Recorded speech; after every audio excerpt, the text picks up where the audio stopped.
What's up, guys? Orca's here, and today we finally have another video. And if my setup looks weird, it's because I'm now living in my dorm a little bit part time as I'm working at Devil's Lake. But yeah, so if my setup looks like a lot different, that's because it is. Sorry for the change, but it's just how it's going to be some days. I will be back home some days, and those days I might be doing videos, but we'll see. Based on my schedule, I think a lot of my days will still be here because the Acolyte episodes are going to be coming out Wednesday, and I probably won't react to them until like Wednesday night, depending if I'm working. But also, Cup Series races are on Sundays, and most days I have work on Mondays, but we'll see how it goes. But anyway, let's just get to the race. Enough blabbering on about my schedule. Let's get to the race. So we had the NASCAR All-Star race, and it was pretty good. It was decent. I mean, a lot of people say the racing was like really bad, and I don't agree with that. I thought the racing was still pretty decent. A lot better than two other short tracks, in my opinion. Definitely better than Richmond and Martinsville. So it has that going for it, but it wasn't bad. But I will admit the passing was definitely a lot harder to do for NASCAR for this race. It was definitely a lot harder to make passes. And Joey Logano, first of all, I'll talk about Joey Logano, the winner. He had a really good race, led basically every lap except one, but he was like side by side with someone for that lap. So I would basically credit him with leading all the laps, to be honest. Just a dominant race by Logano. I mean, the Fords had it going today. I'll say that. Fords had it going, except for a couple. But again, a Ford driver wins the race. It's Joey Logano. He hasn't won a race this year, and I was just talking about my mid-season review, but Joey Logano hasn't looked good this year. He's outside the playoffs right now, and like you guys probably know, this race doesn't count for regular season points, so he isn't credited with an actual win to lock himself into the playoffs. This is just an exhibition race, just racing for fun, racing for $1 million, so Joey will be happy with that money. But again, this isn't a regular season points race. This doesn't get you into the playoffs. You don't get points for the regular season to help your playoff chances.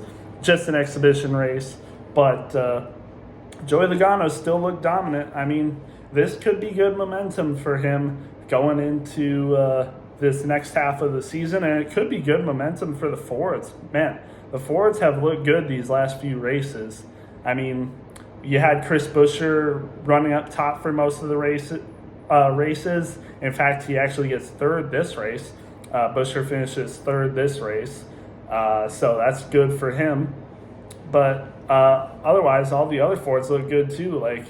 And this is actually good for Penske as well. I mean, Logano and Blaney, they didn't. Besides all the other Fords, Penske actually didn't look good. Even SHR and Rick Ware looked better than them the last couple races. So that's saying a lot. But they stood out this race as Blaney also gets a top 5 finish. So good for Penske, and hopefully they pick themselves up, and hopefully both the drivers, I say both, I don't really think Austin Cindric's going to do much, but hopefully Joey Logano and Ryan Blaney will pick themselves up. Maybe they can get some wins, get some good points races. Blaney is still in the playoffs, I'm pretty sure, on points, but if he can nab some more points, maybe get a win, he'll be in the playoffs in a good playoff picture. And it would be crazy if Penske wins the championship again. That would just be crazy.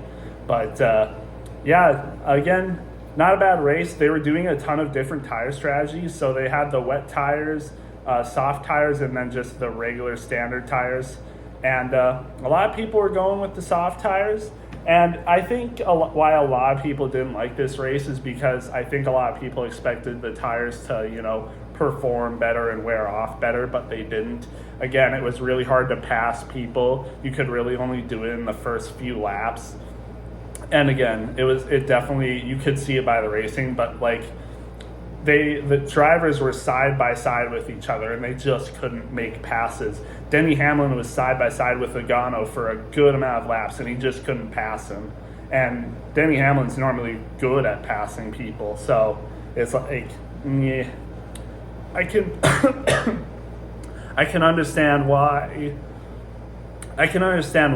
some people wouldn't like this race, because like you just can't pass. But I still think the racing was good. We had a couple good moments, and this is where I'm gonna get into the spicy stuff. Lap 2 and lap 1, Stenhouse and Kyle Busch raced each other pretty aggressively. Stenhouse, I think, is in the right, to be honest. He went in the middle, tried to get some positions, and even he's like, it's North Wilkesboro. Like, it's hard to pass here. So I had to do what I had to do to gain some spots quickly. And again, this is on lap 1. So he made a pretty aggressive move to go into the middle. And unfortunately, that kind of bumped Kyle Busch out of the way, sent him into the wall a little bit, but he was fine. And right after that happened, Kyle Busch got right into the back of him and spun him out. Ricky Stenhouse overcorrected, and he got rammed into the wall, and his day was done right after that. And Stenhouse was pissed. Stenhouse, he parked his car right in Kyle Busch's parking space. He got out of the car, climbed up to the crew chief area, had some words with them. Like, it was bad. And I didn't expect anything else would really happen after that. I didn't even think Stenhouse would talk with Kyle Busch, and if he did, I thought he would have just cooled down by then. But nope. Stenhouse, he was pissed talking with Kyle Busch after the race, and yeah, he didn't like what Kyle Busch had to say. Wasn't taking responsibility for his actions. So Ricky Stenhouse threw a punch at him, and and it just escalated from there. It looked like Kyle Busch tried tackling him, but I think Kyle Busch stumbled over the tires and fell backwards. And that was also during the point where a ton of crew members and security got involved and broke up the fight pretty quickly, which is a little unfortunate. I would have liked to see a little bit more scrapping between the two, but security, crew chief, they'll have their guys back, so they won't allow that. They're gonna break up fights pretty quickly, but it is what it is. Stenhouse, I think he is right in this situation, even though I wouldn't agree with him just hitting him for no reason. I think the conversation was enough. Maybe you could have given him a little shove, but man threw a punch. So that was definitely interesting. But both of them were not happy, and even after the conflict, after they got broken up, Kyle Busch and Ricky Stenhouse still had words to say, and I'm pretty sure, I don't remember everything Stenhouse said, but one thing Kyle Busch said that stuck out to me is I don't care, we both suck. And that's correlating to, or referencing how bad they're performing so far. Kyle Busch still doesn't have a win. He's barely in the positive for positive points to make the playoffs. If two more people get wins and he doesn't, he'd be out. I'm pretty sure. I think he's 15th or 16th right on the cut line. So he's not doing too good. And it was at this time last year, he had 3 wins already. He was performing. He was performing decent in the first half of the year. And I'm pretty sure he still made the final 8. Either final 8 or was in the final 12 for the playoffs. So he didn't have a bad year. He had a little bit of a collapse in the second half, but he didn't have a bad year by any means last year. But now he doesn't have any wins. He's barely in the safe for points. And that's kind of why he said we both suck. And he was talking about him and Stenhouse. And I don't know if I would go that low, Busch. Like, you're a definite, like, I know you don't have wins right now. You're not looking good for points, but you're definitely better than Stenhouse at this point. Stenhouse is like bottom, like under top 25, I'm pretty sure. He's not doing that great. I think you're cutting yourself short. I think you're a little bit better than Stenhouse, but again, like I said, I think Stenhouse was in the right for this situation. I don't think Kyle Busch should have spun him out, made him over, correct, and rammed the wall and end his day on lap 2. But again, I definitely understand Stenhouse's frustration, and I would have probably done some of the same, except maybe throw the punch. But yeah, it's very very interesting. I was watching the race live, so I saw that fight live and watched multiple replays. Bob Pockrass is in there. People were like asking if he was okay. Good times, good times. It was definitely entertaining. Definitely the best part of the race for sure. And this is the All-Star race. So like a fight breaks out in the All-Star race. All this happens in the All-Star race. And honestly, for all that, I can't say this is even an average race. This is definitely a good race, in my opinion, even if the racing wasn't the best. I think it was still one of the better short tracks we've had this year so far.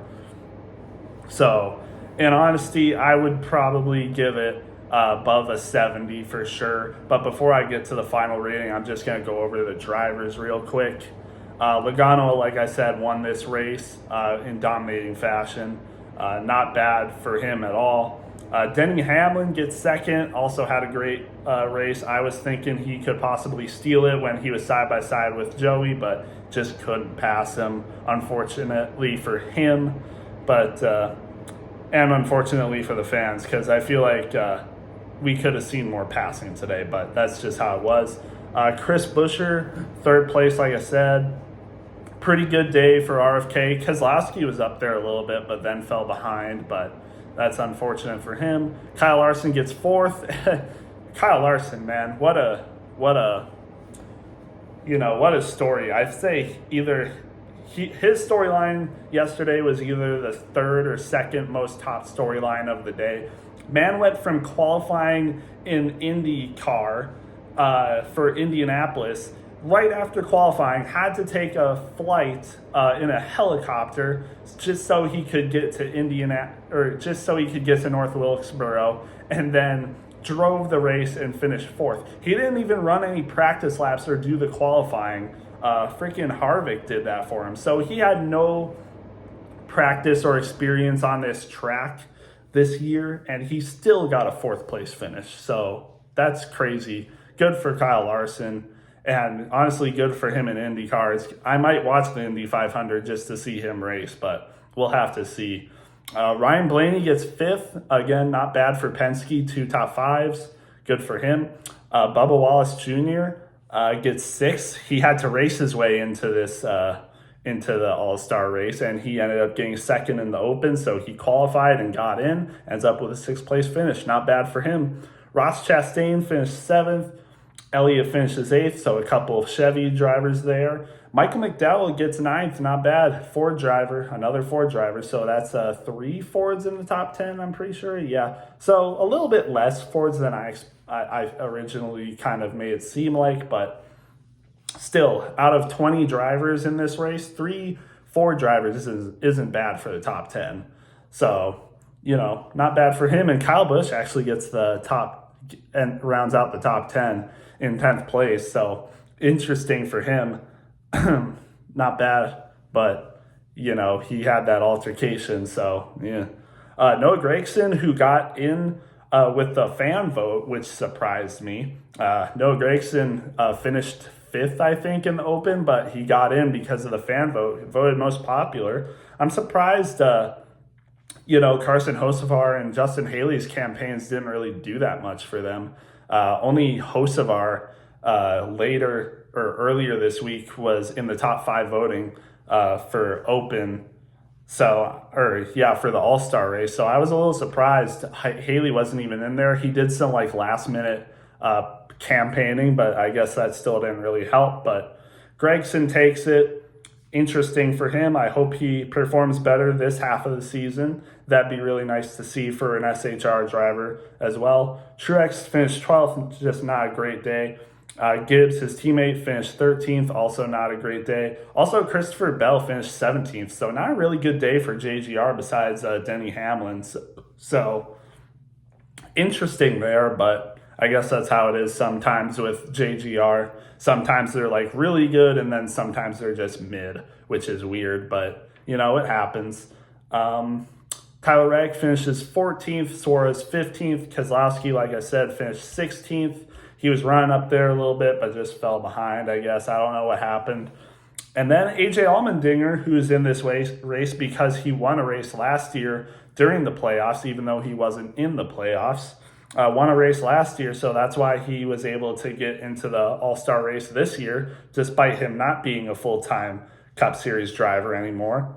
So good to see him in here, but again, he's running with worse equipment than these guys, I think, so he finishes 18th, running a lap down, I think, 1 or 2 laps down, something like that. But still, it's good to see Allmendinger in the All-Star race. Wish we got to see more of him, but that's fine.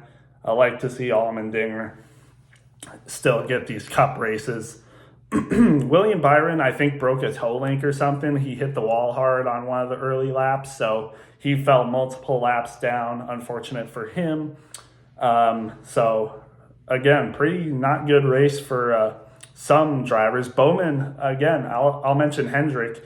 Even though they had 2 drivers in the top 10, Byron didn't have a good race today, and Bowman didn't even qualify for the All-Star race. He finished like 4th, or I think 4th, I'm pretty sure. He finished 4th in the Open and didn't get in by fan votes. So he was the only Hendrick driver not in this race, which is, you know, that's a little concerning. I thought he would have possibly had a top 2 finish, but apparently not. Unfortunate for him, but that's how it is sometimes. And Ricky Stenhouse crashed out lap 2. Like I said, I don't think he definitely didn't finish this race, even though it says running on the screen.